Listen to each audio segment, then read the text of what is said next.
Tender വിളിക്കാതെ oasis കമ്പനിയുടെ കയ്യിൽ നിന്നൊരു അപേക്ഷ എഴുതി വാങ്ങി ആ അപേക്ഷയുടെ പുറത്ത് ക്യാബിനറ്റ് കൊണ്ടുവന്ന് തീരുമാനമെടുക്കുന്നത് രാജഭരണകാലത്ത് പോലും നടക്കാത്തൊരു കാര്യമാണ്. ഇത്രയും ഏകാധിപത്യപരമായി ആരോരും ചോദിക്കാതെ, ഇടതുമുന്നണി ചോദിക്കാതെ, സംസാരിക്കാതെ കേരളത്തിൻ്റെ വാതായനങ്ങൾ മദ്യമുതലാളിമാർക്ക് തുറന്നു കൊടുക്കുന്ന ഏറ്റവും വലിയ അഴിമതിയാണ് ഇവിടെ നടത്തുന്നത്. എന്തുകൊണ്ട് ടെൻഡർ വിളിച്ചില്ല? ഒയാസിസിനെ ആര് തിരഞ്ഞെടുത്തു? മാനദണ്ഡം എന്താണ്? മാത്രവുമല്ല, ഇത് സംബന്ധിച്ച് ഒരു ചർച്ചയും ഒരിടത്തും ഉണ്ടായിട്ടില്ല. അപ്പോൾ ഇന്ത്യയിലെ കുത്തക മദ്യ കമ്പനിയായ ഒയാസിസിന് യഥേഷ്ടം കേരളത്തിൻ്റെ ഇങ്ങനൊരു സ്ഥാപനം തുടങ്ങാനുള്ള അനുവാദം കൊടുക്കുക വഴി നടന്നിട്ടുള്ള വൻ അഴിമതിയാണ്. ഈ ക്യാബിനറ്റ് തീരുമാനം പിൻവലിക്കണം. മാത്രവുമല്ല, എത്തനോൾ ഉൽപ്പാദിപ്പിക്കുന്നതിനെ പറ്റിയാണ് ഇപ്പോൾ പറയുന്നത്.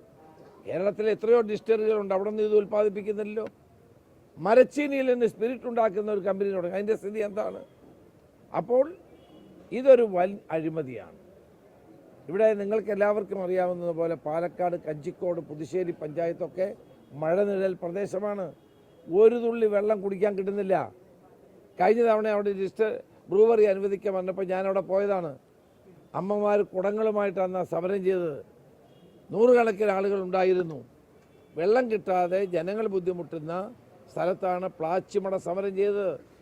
കൊക്കക്കോളയ്ക്കെതിരെ സമരം ചെയ്ത് കൊക്കക്കോള കമ്പനി പൂട്ടിയ ആളുകളാണ് ഇപ്പോൾ ഒരു വർഷം 5 കോടി ലിറ്റർ വെള്ളം വേണ്ടി വരുന്ന ഈ പദ്ധതിക്ക് അനുവാദം കൊടുത്തിട്ടുള്ളത്. ഒരു കാരണവശാലും ഇത് ആ സ്ഥലത്ത് അനുവദിക്കാൻ